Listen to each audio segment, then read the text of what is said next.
ایسا کچھ نہیں ہوگا، ان کی آواز کمرے میں گونج گئی تھی۔ نکاح کے ساتھ رخصتی بھی ہوگی اور تم اپنی بیوی کو اپنے ساتھ لے کر جاؤ گے۔ حماد نے پہلی بار ہلکی سی الجھن کے ساتھ ان کی طرف دیکھا۔ میرے پاس صرف ایک کوارٹر ہے، میں اسے کہاں رکھوں گا؟ ذوالفقار خان نے بھی لاپرواہی سے ہاتھ ہلایا۔ اتنی بڑی جائیداد کے مالک کو کہیں بھی رکھ لینا کوئی مسئلہ نہیں ہوگا۔ پھر انہوں نے فیصلہ کن انداز میں کہا، فیصلہ ہو چکا ہے، اسی جمعے کو نکاح ہوگا۔ ان کی نظریں سر پہ گھومی اور مجھے اس معاملے میں کوئی تماشا نہیں چاہیے۔ کمرے میں دوبارہ خاموشی چھا گئی۔ سب کی نظریں اب حماد پر تھیں، مگر وہ خاموش بیٹھا تھا۔ اس کا چہرہ پہلے کی طرح پرسکون تھا، مگر آنکھوں میں گہری سوچ اتر آئی تھی، جیسے وہ آنے والے دنوں کا وزن پہلے محسوس کر رہا ہو۔ دوسری جانب ماحول بالکل مختلف تھا۔ اسمارا کا کمرہ ہر منفی چیز سے پاک تھا، بالکل اس کی پاکیزہ روح کی مانند کمرے میں نرم روشنی پھیلی ہوئی تھی۔ دیواروں پر ہلکے کریم رنگ کا پینٹ اور کھڑکی کے پاس لگے سفید پردے ہلکی ہوا سے آہستہ آہستہ ہل رہے تھے۔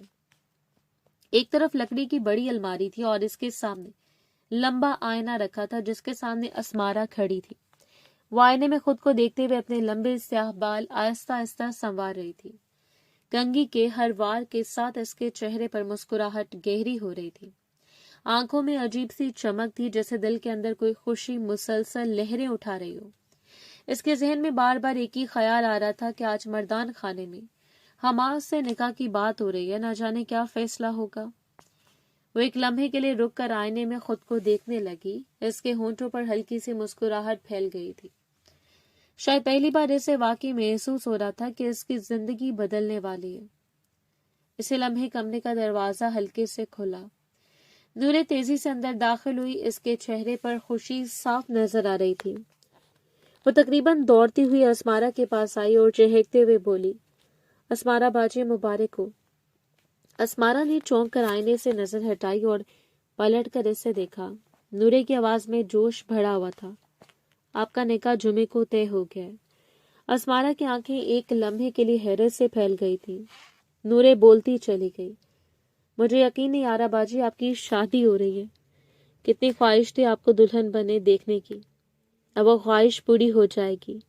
اسمارا چند لمحے اسے دیکھتی رہی، جیسے اس خبر کو دل میں اتار رہی ہو۔ پھر وہ فوراً آگے بڑھی۔ حماد مان گئے؟ اس نے بے چینی سے پوچھا۔ انہوں نے کوئی اعتراض نہیں کیا۔ اس کی آواز میں امید اور ہلکی سی گھبراہٹ دونوں شامل تھی۔ نورے کے چہرے پر مسکراہٹ پھیل گئی۔ نہیں باجی، کوئی اعتراض نہیں کیا اس نے خوشی سے کہا۔ انہوں نے بس اتنا کہا کہ بڑوں کے فیصلے کے آگے وہ کچھ نہیں بول سکتے، اور ویسے بھی یہ رشتہ تو بچپن میں ہی طے ہو گیا تھا، بھلا انہیں کیوں اعتراض ہوگا؟ یہ سنتے اسمارا کے چہرے پر سکون اتر آیا، جیسے دل پر رکھا کوئی بوجھ اچانک ہٹ گیا ہو۔ وہ آہستہ سے بولی، تو جمشید بھائی جھوٹ بول رہے تھے؟ اس نے ہلکی ناراضگی سے سر ہلایا۔ بلا وجہ مجھے اتنی پریشانی میں ڈال دیا۔ نورے مسکرا کر اسے دیکھتی رہی۔ اسمارا چند لمحے خاموش رہی، پھر اچانک اسے کچھ یاد آیا۔ تم ایک کام کرو نورے۔ جی باجی۔ میری دوست نیلو تک پیغام پہنچاؤ کہ میں اسے یاد کر رہی ہوں۔ اس نے ہلکی سی شرمندہ مسکراہٹ کے ساتھ کہا کہ میرا موبائل خراب ہو گیا، ورنہ میں خود اسے فون کر کے بلا لیتی۔ نورے نے فوراً سر ہلا دیا۔ اچھا باجی، ابھی جا کر بتا دیتی ہوں۔ وہ مڑ کر دروازے کی طرف بڑھ گئی تھی۔ اور ہاں باجی، جاتے جاتے وہ ہنستے ہوئے بولی، اب تو واقعی آپ دلہن بننے والی ہیں۔ اسمارا کے چہرے پر ہلکی سی شرمیلی مسکراہٹ آ گئی تھی۔ جا بھی، اب زیادہ باتیں نہ کرو۔ نورے ہنستی ہوئی کمرے سے باہر چلی گئی تھی۔ دروازہ بند ہوتے کمرے میں دوبارہ خاموشی چھا گئی تھی۔ اسمارا آہستہ آہستہ کھڑکی کے پاس آ کر رک گئی۔ اس نے سر اٹھا کر آسمان کی طرف دیکھا۔ شام کا نیلا آسمان خاموشی سے پھیلا ہوا تھا۔ اس نے آہستہ سے دونوں ہاتھ اٹھائے اور دل ہی دل میں خدا کا شکر ادا کیا تھا۔ خوشی کے مارے اس کا چہرہ سرخ ہو گیا تھا۔ اس کے ذہن میں بچپن کی بہت سی یادیں ایک ساتھ ابھرنے لگی تھی۔ وہ بہت چھوٹی تھی جب اس کے ماں باپ اس دنیا سے چلے گئے تھے۔ اس کے بعد وہ اپنے دادا کے سائے میں پلی بڑی تھی۔ انہوں نے اسے سنبھالا، اسے پالا اور ہر کمی پوری کرنے کی کوشش کی، مگر خاندان کی عورتوں اور لڑکیوں کی نظریں ہمیشہ مختلف رہی تھی۔ اسمارا کی خوبصورتی ہمیشہ سب کی باتوں کا مرکز رہتی تھی۔ اکثر لڑکیاں اس سے حسد کرتی تھیں، خاص طور پر اس لیے کہ اس کی منگنی خاندان کے سب سے بڑے اور سب سے خوبصورت بیٹے حماد سے ہوئی تھی۔ اکثر لڑکیاں طنزیہ انداز میں کہتی تھی کہ حماد کبھی اسے قبول نہیں کرے گا، وہ شہر جا چکا ہے، اب وہ ایسی شادی نہیں کرے گا۔ یہ جملے اسمارا نے کئی بار سنے تھے، لیکن اس نے کبھی امید نہیں چھوڑی تھی، اور آج اس کی امید رنگ لے آئی تھی۔ وہ آئینے کے سامنے دوبارہ آ کر کھڑی ہو گئی۔ اس نے خود کو دیکھا اور اس کی ہونٹوں پر آہستہ آہستہ ایک گہری مسکراہٹ پھیل گئی۔ وقت کی رفتار نہ کبھی تھم سکی ہے، نہ کبھی تھم پائے گی۔ پورا دن معمول کے مطابق بیت گیا تھا۔ حماد کے کمرے میں ہلکی سی خاموشی پھیلی ہوئی تھی۔ لکڑی کی میز پر چند فائلیں اور کتابیں رکھی تھی، جبکہ ایک طرف دیوار کے ساتھ اس کا بیگ اور وردی لٹکی ہوئی تھی۔ کھڑکی کے پردے آدھے کھلے تھے اور باہر سے آتی شام کی مدھم روشنی کمرے میں پھیل رہی تھی۔ حماد بیڈ کے کنارے بیٹھا ہوا تھا، دونوں کوہنیاں گھٹنوں پر ٹکی ہوئی تھیں اور ہاتھ آپس میں جڑے ہوئے تھے۔ اس کی نگاہیں فرش پر جمی ہوئی تھیں، جیسے وہ کسی گہری سوچ میں ڈوبا ہوا ہو۔ مردان خانے میں ہونے والی بات چیت بار بار اس کے ذہن میں گھوم رہی تھی۔ اسی لمحے کمرے کا دروازہ آہستہ سے کھلا۔ سائقہ بیگم اندر داخل ہوئی۔ ان کے قدم آہستہ تھے، مگر چہرے پر سنجیدگی واضح تھی۔ انہوں نے چند لمحے اپنے بیٹے کو دیکھا، جو ابھی تک سر جھکائے بیٹھا تھا۔ حماد نے دروازہ کھلنے کی آواز سنی تو سر اٹھایا۔ جیسے ہی اس کی نظر اپنی ماں پر پڑی، اس نے فوراً رخ دوسری طرف پھیر لیا تھا۔ یہ حرکت سائقہ بیگم کی نظروں سے چھپی نہیں تھی۔ وہ آہستہ آہستہ قدم بڑھاتی ہوئی اس کے قریب آئی اور اس کے سامنے رک گئی تھی۔ ماں سے ناراض کیوں ہو؟ انہوں نے نرم مگر صاف لہجے میں پوچھا۔ حماد خاموش رہا۔ وہ دوبارہ بولی، میں نے ایسا کیا کر دیا ہے؟ انہوں نے اس کے چہرے کو غور سے دیکھا۔ تم نے خود اپنے دادا سے کہا ہے کہ یہ رشتہ منع نہیں ہو سکتا، کیونکہ بچپن سے طے ہے۔ وہ چند لمحے رکی، پھر بولی، پھر مجھ سے خفا کیوں ہو؟ حماد نے آہستہ سے سر اٹھایا اور اپنی ماں کی طرف دیکھا۔ اس کی آنکھوں میں دبی ہوئی ناراضگی صاف نظر آ رہی تھی۔ اگلے لمحے وہ سیدھا ہو کر بیٹھ گیا اور سخت لہجے میں بولا، ان کے سامنے اگر میں کوئی الٹی بات کرتا تو وہ مجھے جائیداد سے بے دخل نہیں کرتے۔ کیا اس کی آواز میں تلخی واضح تھی؟ یہ ماں کا کام ہوتا ہے کہ کس طرح اپنی اولاد کی خواہش پوری کی جائے۔ سائقہ بیگم خاموشی سے اسے دیکھتی رہی۔ حماد نے بیزاری سے سر ہلایا۔ وہ لڑکی مجھے ایک آنکھ نہیں پسند۔ وہ بے تکلفی سے بول رہا تھا۔ ہوگی خوبصورت، تمیزدار، معصوم بھی ہوگی، لیکن مجھے ایسی لڑکی نہیں چاہیے۔ اس نے کرسی کی پشت سے ٹیک لگا لی تھی۔ مجھے شہر کی پڑھی لکھی اور فیشنیبل لڑکی چاہیے تھی، جو میرے ساتھ قدم سے قدم ملا کر چلے۔ وہ ہلکا سا طنزیہ ہنسا۔ اس جیسی ان پڑھ اور گھریلو لڑکی نہیں۔ پھر اس نے ماں کو دیکھتے ہوئے کہا کہ آپ کو پتہ ہے، میں فوج میں ہوں۔ اکثر پارٹیاں ہوتی ہیں جن میں بیویاں بھی جاتی ہیں۔ اس کی آواز میں ہلکی سی جھنجھلاہٹ تھی۔ کیا میں اسے وہاں لے کر جاؤں گا جو شلوار قمیض پہن کر جائے گی؟ کمرے میں چند لمحوں کی خاموشی چھا گئی۔ سائقہ بیگم نے گہری سانس لی اور قریب پڑی کرسی پر بیٹھ گئی۔ فی الحال تم خاموش رہو، انہوں نے سنجیدہ لہجے میں کہا۔ حماد نے حیرانی سے انہیں دیکھا۔ وہ بولتی رہی، تم خود کو بہت سمجھدار سمجھتے ہو نا؟ ان کے ہونٹوں پر ہلکی سی معنی خیز مسکراہٹ آئی۔ لیکن آج تم نے واقعی سمجھداری کی بات کی ہے۔ حماد کی پیشانی پر بل پڑ گئے۔ سائقہ بیگم نے آہستہ سے کہا، اگر تم وہاں انکار کرتے تو تمہارے دادا واقعی تمہیں جائیداد سے بے دخل کر دیتے۔ وہ سیدھا اس کی آنکھوں میں دیکھ رہی تھی، اور یقین جانو بابا صاحب کا ایسا کچھ ارادہ تھا۔ حماد چونک سا گیا۔ وہ مزید بولی، اسمارا سے وہ بہت پیار کرتے ہیں، اگر تم اس رشتے سے انکار کرتے تو وہ تمہیں معاف نہیں کرتے۔ حماد خاموش ہو گیا۔ سائقہ بیگم تھوڑا سا اس کے قریب جھکی، اور رہی تمہاری پسند کی شادی کی بات، انہوں نے آہستہ سے کہا، وہ بھی ہو سکتی ہے۔ حماد نے فوراً انہیں دیکھا، لیکن کیسے؟ سائقہ بیگم نے ہلکا سا مسکرا کر جواب دیا، بہت آسان ہے۔ انہوں نے دھیمے لہجے میں کہا، فی الحال اس کے ساتھ وقت گزارو اور اسے اپنے سے اتنا بدظن کر دو کہ وہ خود طلاق لے لے۔ حماد کے چہرے پر حیرت ابھری تھی۔ وہ بولتی رہی، ایک دفعہ اگر اس نے خود طلاق مانگ لی تو پھر تم اپنی مرضی سے شادی کر سکتے ہو۔ انہوں نے سکون سے کہا، اور اس وقت تمہارے دادا بھی تمہیں کچھ نہیں کہیں گے۔ کمرے میں خاموشی چھا گئی تھی۔ حماد کرسی سے ٹیک لگائے اپنی ماں کو دیکھ رہا تھا۔ اس کے چہرے کے تاثرات آہستہ آہستہ بدل رہے تھے۔ چند لمحوں بعد اسے نظریں جھکا لی۔ اب وہ گہری سوچ میں ڈوبا ہوا تھا۔ اس سے باقی اپنی ماں کی بات کافی متاثر کر گئی تھی۔ وقت دھیرے دھیرے گزرتا جا رہا تھا۔ دوپہر کی نرم دھوپ کھڑکی کے سفید پردوں سے چھن کر کمرے میں پھیل رہی تھی۔ کمرے میں ہلکی سی خاموشی تھی جس سے صرف کبھی کبھار صفحات پلٹنے کی آواز توڑ دیتی تھی۔ اسمارا اپنے بستر کے ساتھ ٹیک لگا کر بیٹھی ہوئی تھی اور ہاتھ میں ناول تھامے اس کے صفحات پڑھ رہی تھی۔ کبھی اس کی نظریں الفاظ پر ہوتی اور کبھی وہ چند لمحوں کے لیے رک کر سوچ میں گم ہو جاتی، جیسے کہانی کے ساتھ ساتھ اپنی زندگی کے بارے میں بھی کچھ سوچ رہی ہو۔ کمرے میں ہلکی سی خوشبو پھیلی ہوئی تھی۔ میز پر رکھا چائے کا کپ آدھا خالی پڑا تھا اور اس کے پاس ہی چند رنگین ربن اور کپڑوں کے ٹکڑے رکھے تھے جو شاید آنے والی تیاریوں کی نشانی تھے۔ اس لمحے دروازے پر ہلکی سی دستک ہوئی۔ اسمارا نے ناول سے نظریں اٹھانی چاہی۔ آ جاؤ۔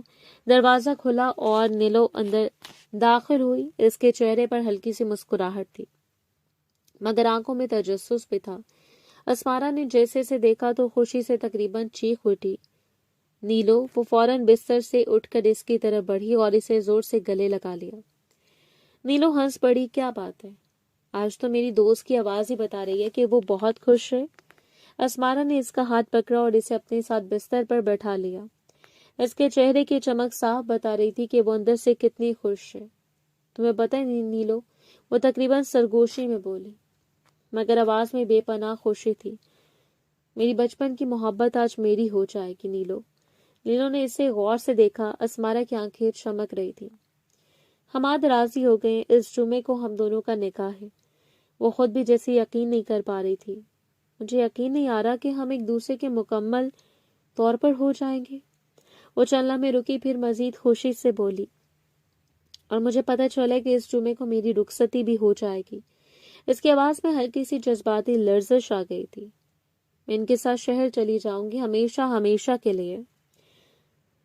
پھر اس نے نیلو کا ہاتھ تھام لیا۔ میں تمہیں بہت یاد کروں گی نیلو۔ وہ خاموشی سے اسے دیکھتی رہی۔ اس کے چہرے پر مسکراہٹ تو تھی مگر آنکھوں میں ہلکی سی سنجیدگی بھی تھی۔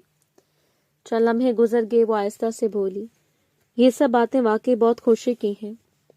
اسمارا نے مسکراتے ہوئے سر ہلایا لیکن نیلو نے اگلا جملہ تھوڑا دھیمے لہجے میں کہا، مگر نہ جانے کیوں میرا دل بہت گھبرا رہا ہے۔ اسمارا چونک گئی۔ کیوں؟ نیلو نے چند لمحے خاموش رہ کر کہا۔ ایسا لگتا ہے جیسے حماد بھائی تمہیں استعمال کر رہے ہیں۔ اسمارا کے چہرے پر الجھن ابھری تھی۔ کیا مطلب؟ اس نے فوراً پوچھا۔ میں تمہاری بات سمجھی نہیں۔ نیلو نے گہری سانس لی جیسے وہ الفاظ سوچ سمجھ کر چن رہی ہو۔ تم جانتی ہو نا جمشید بھائی کو؟ اسمارا نے ہلکا سا سر ہلایا۔ وہ کبھی بھی تمہارے لیے برا نہیں بولتے۔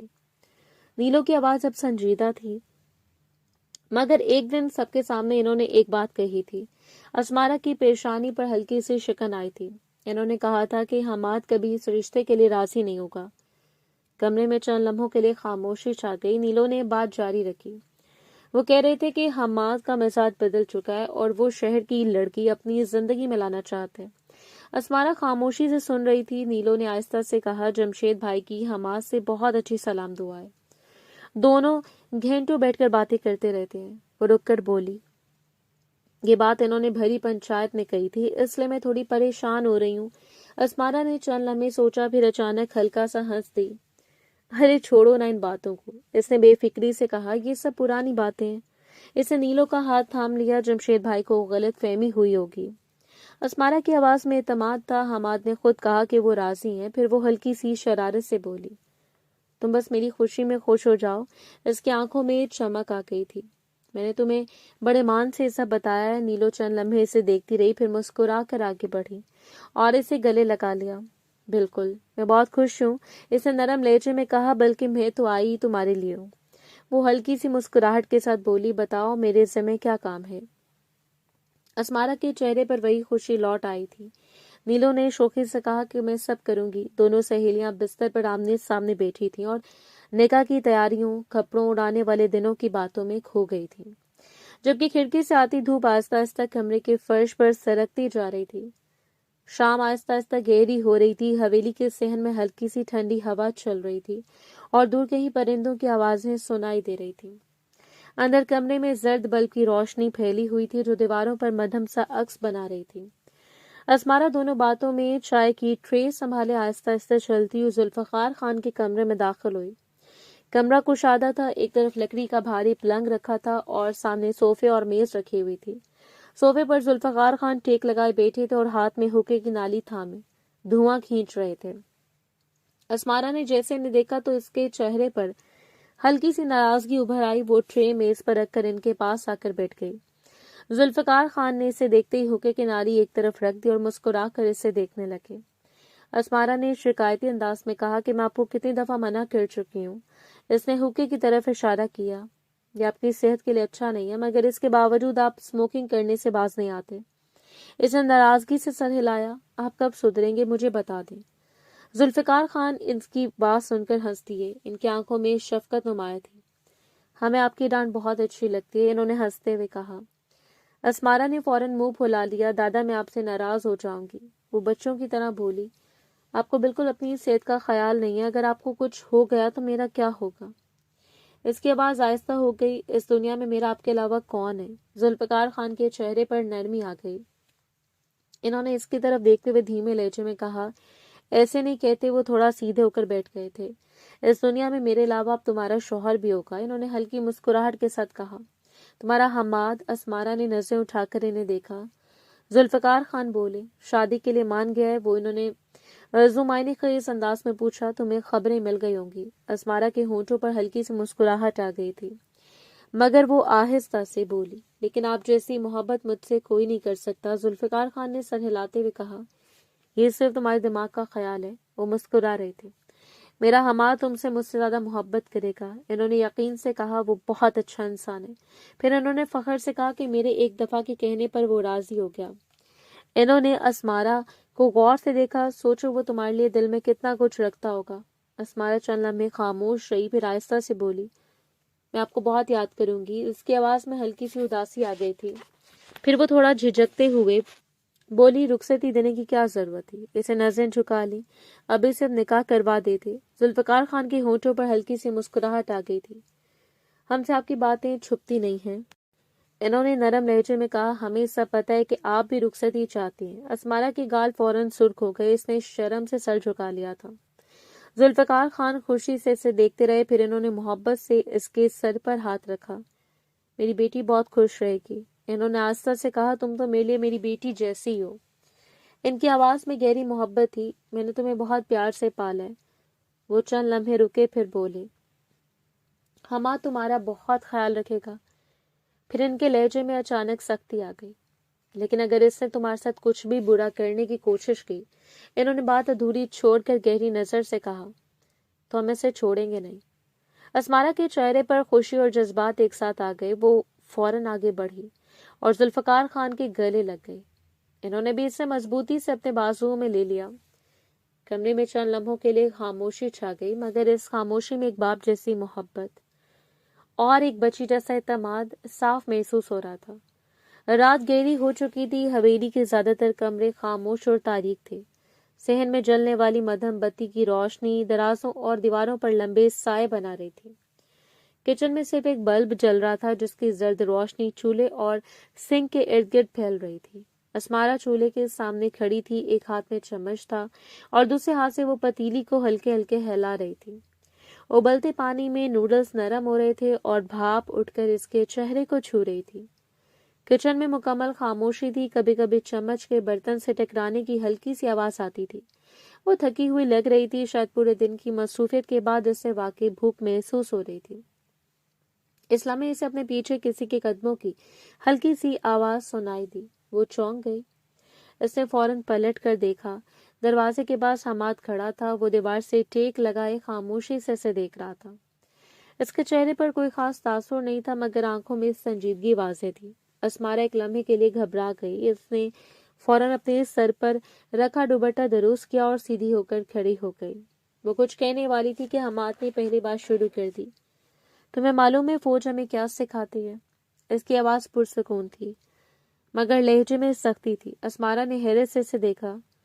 حماد نے بات جاری رکھی، سب سے پہلے ڈسپلن۔ وہ چند قدم آگے بڑھا، لیکن تمہاری حرکتوں سے لگ رہا ہے کہ تم ڈسپلن کے ڈی سے بھی واقف نہیں ہو۔ اسمارا الجھن میں پڑ گئی۔ میں آپ کی بات نہیں سمجھی، اس نے آہستہ سے کہا۔ حماد نے ہاتھ باندھ کر اسے دیکھا۔ ڈسپلن کا مطلب ہوتا ہے طور طریقے، عادتیں، انداز، اس نے سنجیدگی سے کہا، اور تمہیں دیکھ کر مجھے صاف معلوم ہو گیا کہ یہ سب تم میں نہیں ہے۔ اسمارا نے فوراً سر ہلایا۔ نہیں، ایسا کچھ نہیں ہے۔ اس نے تھوڑے اعتماد سے کہا، میں معمول کے مطابق چلتی ہوں اور وقت کی بہت پابندی کرتی ہوں۔ حماد نے چولہے پر رکھی پتیلی کی طرف دیکھا، پھر گھڑی کی طرف نظر ڈالی تھی۔ واقعی، اس نے قدرے طنزیہ انداز میں کہا، انسان کو اپنا کھانا پینا رات 8 بجے بند کر دینا چاہیے۔ پھر اس نے سیدھا اسے دیکھا، لیکن تم رات کے 1 بجے اپنے لیے نوڈلز بنا رہی ہو؟ اس کی آواز میں سوال تھا۔ تمہارے پاس اس کا کوئی جواب ہے؟ اسمارا نے چند لمحے خاموش رہ کر آہستہ سے کہا، مجھے بھوک لگ رہی تھی۔ اس نے نظریں جھکا لی۔ آج میں کچھ کھا نہیں پائی، اس لیے بنا رہی تھی۔ حماد نے سر ہلایا جیسے اسے یہ جواب پسند نہ آیا ہو۔ تمہیں معلوم تو ہوگا کہ ہم دونوں کی شادی کی بات چل رہی ہے، وہ سنجیدہ انداز میں بولا۔ تو بہتر ہوگا کہ تم خود کو میرے مطابق ڈھال لو۔ اسمارا نے خاموشی سے اسے دیکھا۔ حماد نے مزید سخت لہجے میں کہا، میں اپنی بات کو بار بار دہرانا پسند نہیں کرتا۔ پھر اس نے پتیلی کی طرف اشارہ کیا۔ اس وقت کھانا صحت کے لیے اچھا نہیں ہوتا، خاص طور پر میگی اور چائنیز چیزیں۔ اس کی آواز میں ناپسندیدگی تھی۔ سب کو سمجھ آ رہا ہے نا؟ اسمارا نے کوئی جواب نہیں دیا۔ وہ خاموش کھڑی رہی۔ اس کے دل کو حماد کا یہ انداز بہت برا لگا تھا، مگر اس نے خود کو سنبھال لیا تھا۔ اس کی نظریں نیچی تھیں اور وہ خاموشی سے چمچ سے نوڈلز ہلاتی رہی۔ حماد کچھ لمحے اسے دیکھتا رہا، پھر وہ اس طرح چند اور باتیں بھی سخت لہجے میں کہتا رہا۔ انسان کو اپنی عادتیں درست رکھنی چاہیے۔ زندگی میں نظم و ضبط ضروری ہوتا ہے، اور جو لوگ اپنی زندگی کو ترتیب نہیں دیتے وہ آگے نہیں بڑھتے۔ اسمارا خاموشی سے سب سنتی رہی۔ چند لمحوں بعد حماد مرا اور بغیر کچھ کہے کچن سے باہر چلا گیا تھا۔ اس کے قدموں کی آواز آہستہ آہستہ دور ہوتی گئی۔ کچن میں دوبارہ خاموشی چھا گئی۔ اسمارا وہیں کھڑی رہ گئی تھی۔ چند لمحے وہ دروازے کی طرف دیکھتی رہی جہاں سے وہ بھی گیا تھا۔ اس کے چہرے پر حیرت اور دکھ دونوں تھے، جیسے وہ ابھی تک سمجھنے کی کوشش کر رہی ہو کہ وہ اس طرح بات کر کے کیوں چلا گیا۔ اس کی آنکھوں میں نمی اتر آئی تھی، مگر اس نے فوراً پلکیں جھپک کر خود کو سنبھال لیا۔ وہ آہستہ سے چولہے کے پاس گئی، پتیلی اٹھائی اور سنک کے پاس آ کر کھڑی ہو گئی۔ پھر اس نے بغیر کچھ کہے پوری نوڈلز سنک میں بہا دی۔ پانی کے ساتھ وہ سب نالی میں بہہ گیا۔ اسمارا کچھ لمحے وہیں کھڑی رہی، پھر اس نے ہاتھ دھوئے، چولہا بند کیا اور خاموشی سے کچن سے باہر نکل گئی۔ بغیر کچھ کھائے وہ آہستہ قدموں سے اپنے کمرے کی طرف واپس چلی گئی تھی۔ دوپہر کی دھوپ لاؤنج کے بڑے شیشے کی کھڑکیوں سے اندر آ رہی تھی۔ کمرے میں تمام گھر والے آرام سے صوفوں اور کرسیوں پر بیٹھے تھے، اور ہلکی ہلکی ہنسی مذاق کی آوازیں ماحول میں گھل رہی تھیں۔ اسمارا وسط میں صوفے پر بیٹھی تھی، ہاتھ میں کتاب تھامے، مگر نظریں اکثر باہر کی طرف کھڑکی سے باہر جاتی رہی تھیں۔ اسی دوران ایک ملازمہ آ کر کھڑی ہوئی۔ اس نے سر اٹھا کر دیکھا۔ وہ نرمی سے ادب کے دائرے میں بولی، بیگم صاحبہ آپ کو اپنے کمرے میں بلا رہے ہیں۔ وہ بے اختیار بول پڑی، تائی؟ اس نے سر ہاں میں ہلایا تھا۔ اسمارا نے سر ہلایا اور آہستہ قدموں سے کمرے کی طرف بڑھی۔ لکڑی کے فلور پر اس کے قدموں کی ہلکی سی آواز گونج رہی تھی۔ کمرے کے پاس پہنچ کر اس نے دروازے پر ہلکی دستک دی تھی۔ اندر سے آواز آئی، آ جاؤ، دروازہ کھلا ہوا ہے۔ اس نے گہری سانس لی تھی، خود کو ہر جملے کے لیے تیار کیا تھا، اور کمرے میں داخل ہوئی۔ سامنے سائقہ بیگم آئینے کے سامنے بیٹھی ہوئی تھی، ہاتھ پر لوشن لگائے، مصروف اور چہرے پر ہلکی سی مسکراہٹ جو طنز سے بھری ہوئی تھی۔ اسمارا نے ادب کے طور پر سر ہلایا اور سلام کیا۔ سائقہ بیگم اسے دیکھ کر ہلکی مسکراہٹ دی اور پھر طنزیہ لہجے میں بولی، بہت خوب، میری ایک آواز پر آ گئی، اچھا لگا مجھے تمہارا یہ انداز، لیکن کیا یہ سب شادی سے پہلے تک ہے یا پھر شادی کے بعد بھی رہے گا؟ ورنہ عموماً دیکھا گیا ہے کہ لڑکیاں صرف شادی سے پہلے ہی اپنی ساس سسر کی خدمت کرتی ہیں، شادی کے بعد ایسی ہو جاتی ہیں جیسے پہچانتی بھی نہ ہو۔ اسمارا نے آہستہ سے جواب دیا، آپ میری بڑی ہیں، آپ کی بات میں کیسے ٹال سکتی ہوں؟ اور رہی شادی کے بعد کی بات، آپ میری ماں جیسی ہیں، بچپن سے میں آپ کو دیکھتی آئی ہوں، میں آپ کے خلاف کیوں جاؤں گی اور آپ کی خدمت کیوں نہیں کروں گی؟ میرا فرض ہے آپ کو سنبھالنا، آپ کی خدمت کرنا۔ سائقہ بیگم کے ہونٹوں پر ہلکی سی مسکان تھی، مگر آنکھوں میں سختی تھی۔ وہ اسمارا کے سامنے سے اٹھی اور قدم بڑھاتے ہوئے قریب آئیں۔ سن لو میری بیٹی، نہ تم پڑھی لکھی ہو، نہ تمہارا کوئی اچھا بیک گراؤنڈ ہے۔ ان کے لہجے میں کوئی مٹھاس نہیں تھی، صرف طنزیہ اور سنجیدگی تھی۔ بے شک تم ایسے خاندان کی ہو، میرے دیور کی بیٹی ہو جو اس دنیا میں نہیں رہا۔ انہوں نے تھوڑی دیر رک کر کہا، پھر آنکھوں میں سختی کے ساتھ آگے بڑھی۔ مگر میرے بیٹے کی بات الگ ہے، وہ شہر میں رہا ہے، پڑھا لکھا ہے، فوج میں تمہاری اوقات اس کے سامنے کچھ نہیں ہے۔ وہ بنا سوچے سمجھے جو منہ میں آ رہا تھا بولتی جا رہی تھی۔ اسمارا خاموشی سے سن رہی تھی، اس کی نظریں جھکی ہوئی تھی اور دل میں ایک عجیب سا بوجھ محسوس ہو رہا تھا۔ آنکھوں کے کنارے پانی جمع ہونے لگا تھا، مگر اس نے ان آنسوں کو چھپک کر روک لیا تھا۔ سائقہ بیگم نے آہستہ قدم بڑھائے اور اسمارا کے سامنے رکی، آنکھوں میں گہرائی اور فرمانبرداری کی توقع کے ساتھ۔ اگر تم اپنا گھر بسانا چاہتی ہو تو اس کے سامنے سر جھکا کر رہنا، انہوں نے زور دے کر کہا، اور اگر نہیں تو اس سے الجھتی رہنا، پھر نہ کہنا کہ میرے بیٹے نے تمہیں چھوڑ دیا۔ اسمارا کی سانسیں تیز ہو گئی تھیں، وہ آہستہ سے سر جھکائے کھڑی رہی۔ اس کے دل میں درد ہو رہا تھا، آنکھوں میں آنسو تھے، مگر اس نے اپنی آواز دبائی، صرف خاموشی سے ہر بات سنی۔ سائقہ بیگم نے کچھ لمحے انتظار کیا، پھر نرم مگر واضح لہجے میں کہا، یہ دنیا کی حقیقت ہے۔ اگر تم نے اپنے غرور یا خواہشات کو اس کے سامنے نہیں دبایا تو تمہیں درد اٹھانا پڑے گا اور ہم کچھ نہیں کر پائیں گے۔ مجھے معلوم ہے تمہارے دماغ میں یہی چل رہا ہوگا کہ تم اپنے دادا کی لاڈلی پوتی ہو، لیکن یاد رکھنا، جب شوہر کے گھر بیٹی بیاہ کر جاتی ہے تو سب لاڈ نکل جاتے ہیں۔ اسمارا نے نظریں جھکائے رکھی، ہاتھ ہلکے سے باندھے ہوئے، دل میں ایک عجیب سا دھچکا محسوس ہو رہا تھا۔ اس کے لیے سننا مشکل تھا کہ جس شخص سے وہ محبت کرتی ہے، اس کے لیے اسے اپنی ذات اور تربیت چھوٹا کر دینا پڑے گا، لیکن فی الحال وہ کچھ نہیں بولی تھی۔ ان سے الجھنے کا مطلب اپنے لیے آگے جا کر مصیبت کھڑی کرنی تھی، اس سے خاموشی بہتر تھی۔ سائقہ بیگم نے واپس آئینے کی طرف قدم بڑھائے اور اپنے ہلکے مسکراتے ہونٹوں کے ساتھ آہستہ کہا، یہ رشتہ صرف تمہارے لیے نہیں ہے، تمہیں سمجھنا ہوگا کہ تمہاری زندگی کے فیصلے حماد کے ساتھ ہیں اور تمہاری خوشی کا پیمانہ بھی اسی کے مطابق ہے۔ اسمارا خاموش رہی، آنکھوں میں آنسو اب بھی چمک رہے تھے۔ وہ اپنے آپ کو سنبھالتی ہوئی قدم پیچھے لے گئی، پھر آہستہ قدموں سے کمرے کے باہر نکل گئی تھی۔ وہ مزید ایسی باتیں نہیں سن سکتی تھی۔ ہر قدم پر دل میں درد اور عاجزی کے ساتھ اس نے ڈبو رکھا تھا، مگر اس نے اپنی خاموشی برقرار رکھی اور اپنے جذبات کو دبا کر واپس لاؤنج کی طرف چل دی تھی۔ وقت کی رفتار نہ کبھی تھم سکی ہے اور نہ کبھی تھم پائے گی۔ دھیرے دھیرے وقت آگے بڑھتا جا رہا تھا اور آج نکاح کا دن سر پر آن پہنچا تھا۔ کمرے کی ہوا میں ہلکی خوشبو پھیلی ہوئی تھی اور کم روشنی نے دلہن کے کمرے کو نرم سنجیدہ ماحول میں بدل دیا تھا۔ اسمارا اپنے کمرے میں دلہن بنی بیٹھی تھی، سفید اور سنہری ریشمی لباس کے کنارے دھیرے دھیرے زمین کو چھو رہے تھے۔ سر پر دوپٹہ سجایا ہوا تھا اور ہاتھوں میں چوڑیاں چمک رہی تھیں۔ اس کا دل بے چینی اور خوشی دونوں کے احساسات سے بھرا ہوا تھا۔ دماغ میں سائقہ بیگم اور حماد کے رویے گھوم رہے تھے، آنکھوں میں نمی تھی، مگر اس نے آنسو چھپانے کی کوشش کی ہوئی تھی۔ آج اس کے لیے خاص دن تھا، لیکن دل کے کونے میں خالی جگہ تھی، نہ اس کے والد زندہ تھے نہ والدہ، اور نہ ان دونوں کی یادیں اسے بار بار ستا رہی تھیں۔ ابھی وہ اپنے خیالوں میں گم تھی جب کمرے کا دروازہ آہستہ سے کھلا اور مرد حضرات اندر داخل ہوئے۔ اسرت صاحب، حماد کے والد مولوی صاحب، ذوالفقار خان اور چند مرد اہل خانہ۔ ذوالفقار خان نے اندر آتے اپنے ہاتھ اسمارا کے سر پر رکھ کر دعا دی۔ اسمارا کی آنکھیں جھک گئی تھی، مگر دل میں ایک سکون آیا تھا کہ اب اجنبی پن محسوس نہیں ہو رہا تھا۔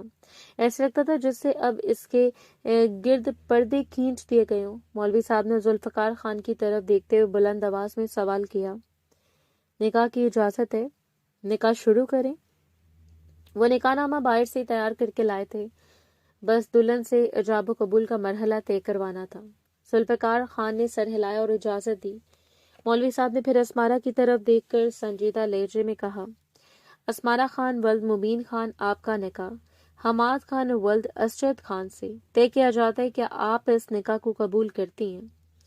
اسمارا کا دل زور زور سے دھڑک رہا تھا۔ سائقہ بیگم کی سخت تنزیہ بھری باتیں اچانک یاد آ گئیں، دل میں خوف سا اتر آیا، مگر دادا کی عزت اور احترام نے اسے حوصلہ دیا تھا۔ اس نے آہستہ سے سر ہلایا اور آنکھیں بند کر لی۔ ہاں، میں قبول کرتی ہوں، یہ کہتے ہوئے اس کا پورا وجود کپ کپا اٹھا تھا، مگر اس نے خود کو قابو کر لیا تھا۔ مولوی صاحب نے معمول کے مطابق دوبارہ پوچھا، کیا آپ اس نکاح کو قبول کرتی ہیں؟ اسمارا نے آنکھیں بند کرتے ہوئے دوبارہ جواب دیا، ہاں میں قبول کرتی ہوں، تیسری بار سوال دہرایا گیا کہ آپ اس نکاح کو قبول کرتی ہیں؟ اسمارا نے گہرائی سے سانس لیا، دل کی دھڑکن پر قابو پانے کی کوشش کی اور سر ہلایا۔ ہاں، میں قبول کرتی ہوں، مولوی صاحب نے مسکرا کر کہا۔ اب اسمارا کے دستخط لیے جائیں نکاح نامے پر۔ اسمارا نے آہستہ سے ہاتھ بڑھایا اور قلم تھام کر دستخط کیے، جیسے ہر حرف اس کی زندگی کا نیا باب لکھ رہا ہو۔ تمام مرد اہل خانہ کمرے سے باہر چلے جائیں۔ لاؤنج میں ماحول سنجیدہ تھا، مہمان صوفوں پر بیٹھے خاموشی سے نظر رکھے ہوئے تھے۔ حماد سنجیدگی سے بیٹھا ہوا تھا، اس کے چہرے پر کوئی مسکان نہیں تھی، صرف پرعزم اور سنجیدہ نظر تھا۔ یہ نکاح صرف اور صرف وہ اپنی جائیداد بچانے کی خاطر کر رہا تھا، ورنہ اس کا ارادہ شہر کی ایک ایسی لڑکی کو اپنے لیے منتخب کرنے کا تھا جو پر اعتماد ہو، جو دب کر نہیں بلکہ کندھے سے کندھا ملا کر چلے۔ وہ اندر ہی اندر کلس رہا تھا، مگر خاندان کے سامنے بالکل نارمل ہونے کی اداکاری کر رہا تھا۔ سائقہ بیگم اپنے بیٹے کے ساتھ کھڑی تھی، مضبوط اور پر اعتماد۔ مولوی صاحب حماد کے برابر میں بیٹھ گئے اور اسجد صاحب سے اجازت لے لی۔ مولوی صاحب نے حماد سے پوچھا کہ حماد خان ولد اسجد خان، کیا آپ اس نکاح کو قبول کرتے ہیں؟ حماد نے سر اٹھایا، آنکھوں میں سنجیدگی اور حوصلے کا عکس تھا۔ اس نے صاف اور مضبوط لہجے میں کہا، ہاں میں قبول کرتا ہوں۔ نکاح نامے پر دستخط کیے گئے۔ حماد نے قلم تھاما اور دستخط کیے، اور کمرے میں موجود ہر نظر اس کے اعتماد اور عزم کو محسوس کر رہی تھی۔ مولوی صاحب نے پھر دونوں کے لیے دعا کی، خدا تعالیٰ اب دونوں کی زندگی کو خوشیوں اور محبت سے بھر دے، یہ رشتہ مضبوط، پائیدار اور ہر آفت سے محفوظ رہے، آمین۔ اسمارا نے نظریں نیچے کر کے دعا سنی، دل میں سکون اور شکر گزاری کے جذبات بھر گئے تھے۔ حماد بھی خاموشی سے دعا میں شامل تھا۔ کمرے میں نرم روشنی میں دونوں کی شکلیں روشن تھیں، اور دل میں نئے سفر کی امید کے ساتھ ہر شخص خاموشی سے دعا کر رہا تھا۔ نکاح مکمل ہو چکا تھا، دو الگ زندگیاں ایک ساتھ جڑ گئی تھی۔ نکاح کے بعد فوراً مہمانوں کو کھانا دے دیا گیا تھا، اور تقریباً رات 10 بجے دلہن کو اس کے شوہر کے کمرے میں پہنچا دیا گیا تھا۔ کمرے کی روشنی مدھم تھی، ایک چھوٹا سا لیمپ کھڑکی کے کنارے پر جل رہا تھا، جس کی زرد روشنی کمرے کے گوشوں میں نرم سائے ڈال رہی تھی۔ کمرے میں ہلکی خوشبو پھیلی ہوئی تھی، پھولوں سے کمرے کو بہت ہی خوبصورتی سے سنوارا گیا تھا۔ اسمارا سر جھکائے کمرے میں موجود بیڈ کے کنارے پر بیٹھی تھی، دل کی دھڑکن تیز تھی، سینے میں عجیب سی سنسناہٹ اور گھبراہٹ تھی۔ آج کا دن اس کے لیے خاص تھا، لیکن وہ اپنے اندر ایک غیر یقینی خوف بھی محسوس کر رہی تھی۔ اس کی نظریں کبھی زمین پر، کبھی پردے پر، اور کبھی اپنے ہاتھوں پر رکتی تھی۔ وہ اپنے خیالوں میں اتنی گہری کھوئی ہوئی تھی کہ اسے احساس ہی نہ ہوا کہ وقت کتنا بیت چکا ہے۔ کچھ دیر گزری تھی جب کمرے کا دروازہ آہستہ کھلا۔ اسمارا نے فوراً سر جھکایا اور خود میں سمٹ گئی تھی۔ دروازے کے پار سے حماد قدم بڑھاتے ہوئے داخل ہوا۔ وہ سادہ کپڑوں میں تھا، مگر اس کی موجودگی سے کمرے میں ایک سنجیدگی اور حاکمانہ سکون چھا گیا تھا۔ حماد قدم بقدم چلتا ہوا اسمارا کے قریب آیا اور بیٹھ گیا۔ اسمارا کے دل کی دھڑکن حد سے زیادہ تیز ہو گئی تھی۔ اسے خوف آنے لگا تھا کہ کہیں اس کے دل کی دھڑکن سامنے بیٹھا شخص سن نہ لے۔ کمرے میں چند لمحوں کی خاموشی چھا گئی، صرف گھڑی کی ہلکی ٹک ٹک اور باہر سے آنے والی ٹھنڈی ہوا کی سرسراہٹ سنائی دے رہی تھی۔ پھر حماد نے اس کا گھونگھٹ اٹھایا اور دھیمی آواز میں بولا، کیسی ہو؟ طبیعت ٹھیک ہے تمہاری؟ کچھ چاہیے ہو تو بتاؤ۔ اسمارا نے سر ہلایا اور آہستہ سے بولی، جی میں ٹھیک ہوں، آپ کیسے ہیں؟ حماد چند لمحے خاموش رہا، نظریں اسمارا پر مرکوز تھیں، پھر بولا، میں بھی ٹھیک ہوں۔ دیکھو یار، میں چاہتا ہوں کہ کل ہم دونوں واپس شہر کے لیے نکل جائیں۔ میں تم سے بالکل نارمل ہو کر بات کرنا چاہتا ہوں۔ پہلے تو ویسے بھی تم میری کزن ہو، اس لیے بعد میں بیوی بنی ہو، اس لیے میں کسی بھی قسم کی فارمیلٹی میں نہیں پڑوں گا، دو ٹوک بات کروں گا۔ اسمارا نے آنکھیں تھوڑی جھکا کر سنبھالنے کی کوشش کی۔ حماد نے بات جاری رکھی، مجھے لگتا ہے دادا تھوڑا بہت مسئلہ کریں گے، ابھی ولیمہ نہیں ہوا، کچھ رسمیں رہتی ہیں، تو پلیز تم سب کو ہینڈل کر لینا۔ تم بول دینا کہ ہمارا جانا ضروری ہے اور تم خود بھی شہر دیکھنا چاہتی ہو، اور ویسے بھی شادی ہوئی ہے، اتنی جلدی فنکشن ختم کرنے نہیں چاہیے، ہم شادی کے بعد بھی اپنے فنکشن انجوائے کر سکتے ہیں۔ اگر فی الحال فنکشن کو آگے بڑھا دیا جائے؟ اسمارا نے آہستہ سے جواب دیا، جی ٹھیک ہے، آپ جیسا کہیں گے ویسا ہی ہوگا۔ حماد نے چند لمحے خاموش اختیار کی، پھر اس نے آہستہ سے کہا، اور ہاں دیکھو، میں لمبی چوڑی گفتگو نہیں کروں گا، میں تمہیں صرف اپنا مزاج بتانا چاہتا ہوں تاکہ آگے ہماری زندگی آسان ہو سکے۔ ہمیں ایک پوری زندگی ساتھ گزارنی ہے، کافی عرصہ اگر اس درمیان تو میرا مزاج سمجھ لو گی تو ہماری زندگی واقعی آسان ہو جائے گی۔ اسمارا نے نظریں جھکائیں، دل میں ہلکی گھبراہٹ بڑھ رہی تھی۔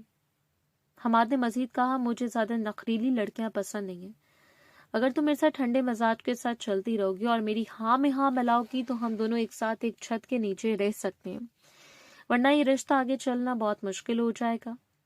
وہ لمحہ بھر رکا، پھر سخت لہجے میں کہا کہ میری کسی بات کی نافرمانی یا کسی بات پر انکار کرو گی تو یاد رکھو وہ تمہارا میری زندگی میں آخری دن ہوگا۔ میں گھما پھرا کر بات کرنے کا عادی نہیں ہوں، میں ہمیشہ دو ٹوک بات کرتا ہوں، آج بھی اس لیے اس طرح بول رہا ہوں۔ مجھے معلوم ہے تمہیں میری باتیں بری لگ رہی ہوں گی، لیکن یہ سب حقیقت ہے۔ اسمارا کی آنکھیں حیرت سے کھلی رہ گئیں۔ شادی کی رات اور اتنی بڑی بات اس کے سامنے کہی جا رہی تھی۔ دل تیز دھڑک رہا تھا لیکن وہ خاموش رہی۔ حماد نے آہستہ سر ہلایا اور کہا، خیر اب میں تم سے اپنے حق کی اجازت چاہتا ہوں، کیا میں تمہارے قریب آ سکتا ہوں؟ اسمارا کے اندر ایک خوف تھا، دل گھبرا رہا تھا۔ وہ انکار کرنا چاہتی تھی مگر زبان بند تھی۔ وہ خاموشی سے سر جھکا گئی، اس کی خاموشی حماد کے لیے اجازت تھی۔ وہ آہستہ سے اپنی جگہ چھوڑ کر کھڑا ہوا تھا اور لائٹس آف کی تھی۔ اسمارا نے گھبرا کر اپنا آپ سنبھالا تھا مگر اس سے پہلے وہ آہستہ آہستہ اس پر حاوی ہونا شروع ہو گیا تھا۔ وہ گھبرا رہی تھی، اس کو دور کرنے کی ہلکی کوشش کر رہی تھی، لیکن اب تمام راہیں فرار بند ہو چکی تھی۔ وہ دھیرے دھیرے اس میں گم ہونا شروع ہو گیا تھا، اور کب دونوں کے درمیان موجود پردے ہٹے اس بات کا احساس ان دونوں کو ہی نہیں ہوا تھا۔ رات قطرہ قطرہ کر کے پگھلتی چلی گئی تھی۔ اگلی صبح کا سورج پوری آب و تاب سے روشن ہوا تھا۔ صبح 9 بجے ہی وہ دونوں شہر کے لیے روانہ ہو گئے تھے۔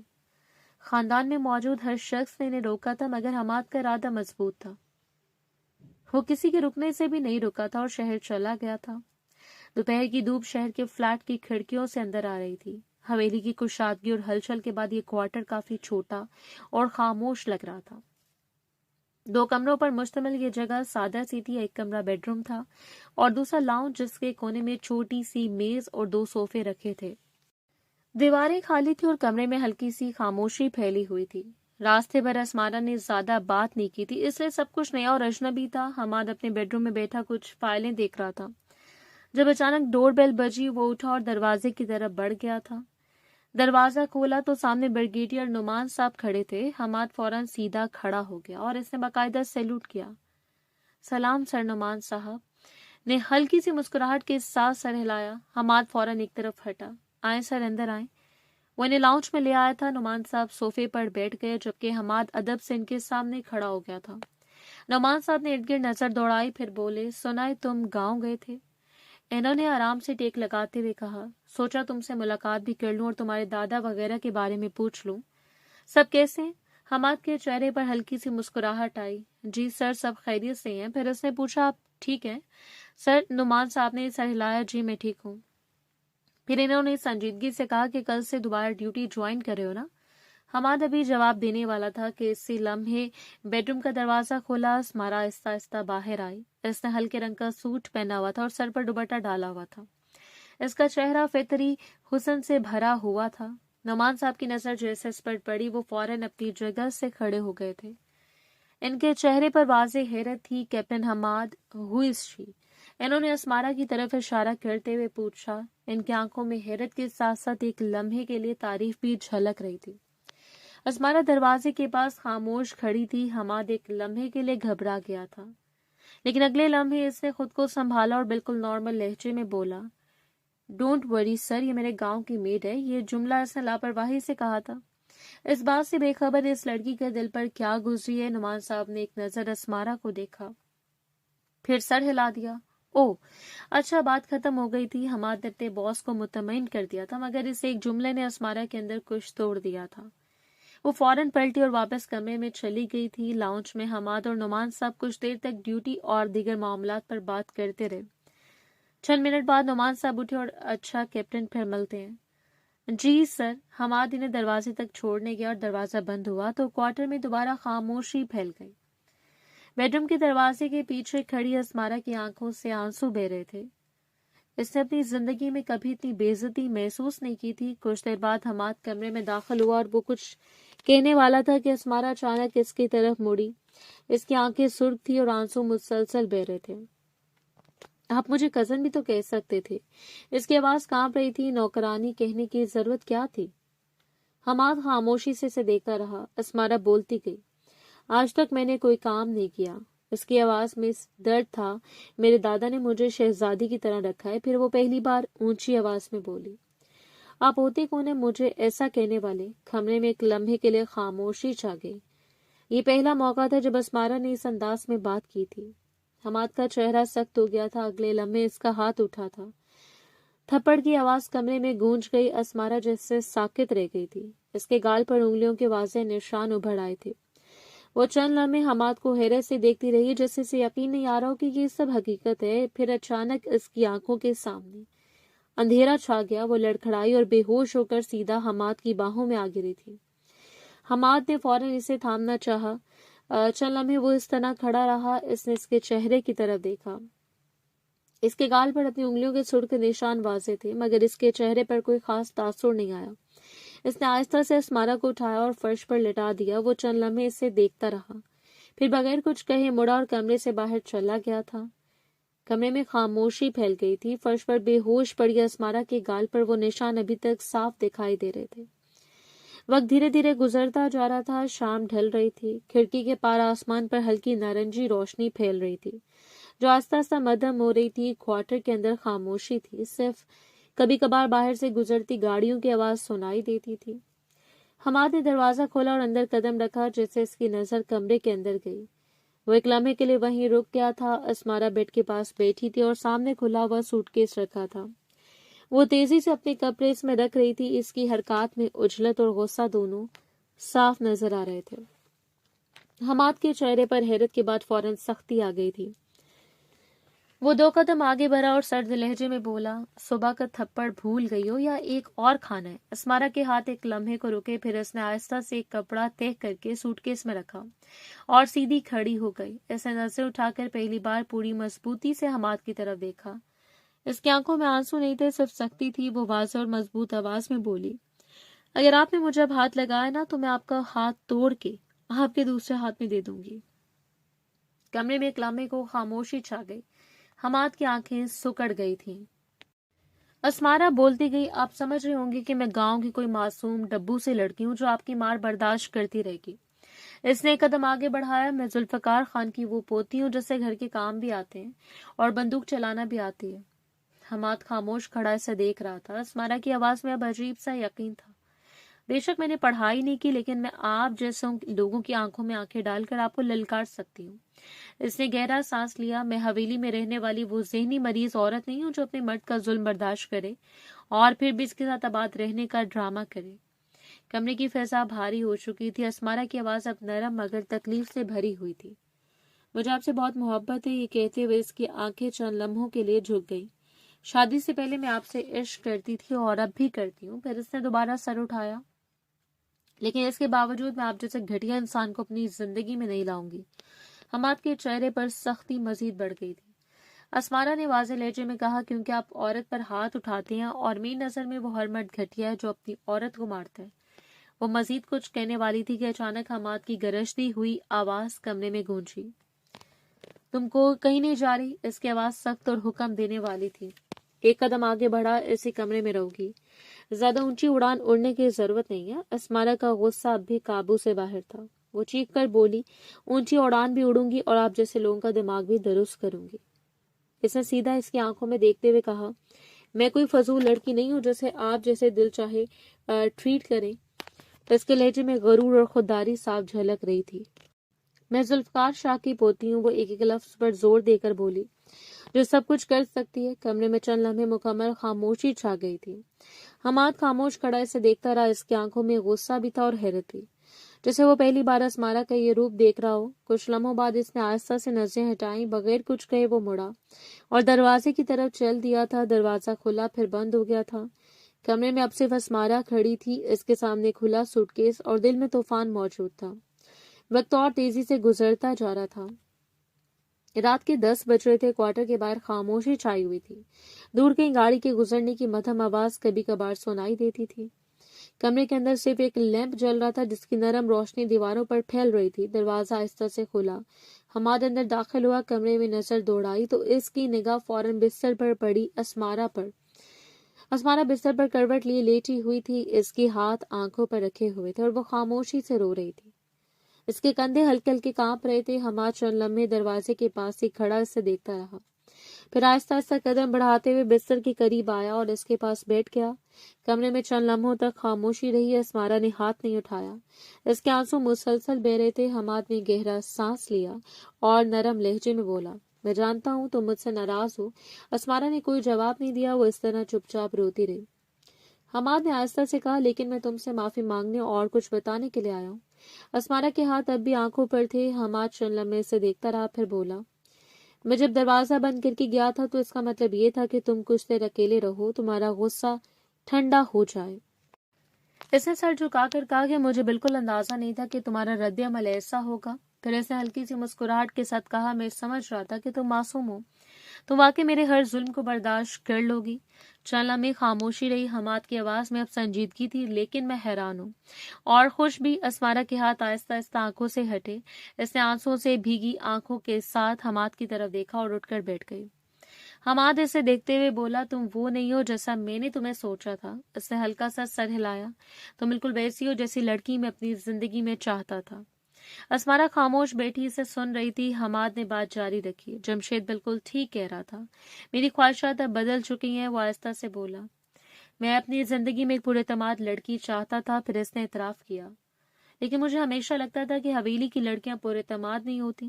اس نے سیدھا اسمارا کی طرف دیکھتے ہوئے کہا، لیکن آج تمہارا یہ روپ دیکھ کر مجھے ایک بات اچھی طرح سمجھ آ گئی ہے۔ وہ چند لمحے رکا، کبھی بھی کسی کو جانے بغیر اسے جج نہیں کرنا چاہیے۔ کمرے میں ہلکی خاموشی پھیل گئی تھی۔ حماد کی آواز اب سنجیدہ ہو گئی تھی، میری ماں نے مجھ سے کہا تھا کہ تمہیں خود سے بزن کرنا ہے تاکہ تم طلاق خود دو۔ اسمارا کی آنکھوں میں حیرت ابھر آئی۔ حماد نے فوراً کہا، لیکن میں اب تم سے معافی مانگتا ہوں۔ اس نے صاف لفظوں میں کہا، کیونکہ میں تمہارے ساتھ اس رشتے کو ایمانداری سے چلانا چاہتا ہوں۔ وہ مزید بولا، میں نے آفس میں بھی بتا دیا کہ تم میری بیوی ہو۔ پھر اس نے نرم لہجے میں کہا، اور ہمارا نکاح بھی اب باقاعدہ رجسٹرڈ ہوگا۔ اس نے سنجیدگی سے اسمارا کی طرف دیکھا، پلیز مجھے معاف کر دو۔ اسمارا کی آنکھوں میں نمی ابھی باقی تھی۔ وہ چند لمحے خاموش رہی، پھر آہستہ سے بولی، لیکن آپ مجھ پر کبھی ہاتھ نہیں اٹھائیں گے؟ اس کی آواز مضبوط تھی، تو میں کوئی فضول شے پر نہیں ہوں جس کے ساتھ آپ مار دھاڑ کریں۔ حماد نے فوراً سر ہلایا، نہیں، کبھی نہیں۔ پھر اس نے آہستہ سے اسمارا کے ہاتھ اپنے ہاتھ میں لیے، میں وعدہ کرتا ہوں، اس نے سنجیدگی سے کہا، آج کے بعد میں تمہیں کبھی تکلیف نہیں دوں گا۔ پھر اس نے آہستہ سے اسے اپنی طرف کھینچا اور گلے لگا لیا۔ اسمارا ایک لمحے کو ساکت رہ گئی، پھر اس کی آنکھوں سے دوبارہ آنسو بہنے لگے، مگر اس بار ان آنسو میں دکھ کم اور سکون زیادہ تھا۔ حماد نے نرمی سے کہا، میں واقعی اس رشتے کو ایک موقع دینا چاہتا ہوں۔ اسمارا نے آہستہ سے سر ہلایا۔ کمرے کی خاموش فضا میں جیسے ایک نیا سکون اتر آیا تھا۔ باہر رات گہری ہو چکی تھی، مگر اس چھوٹے سے کمرے میں دو لوگ ایک نئی شروعات کی طرف قدم بڑھا چکے تھے، اور شاید یہی زندگی کا سب سے بڑا سبق تھا۔ کسی رشتے کی اصل طاقت غرور میں نہیں بلکہ سچائی، معافی اور احترام میں ہوتی ہے۔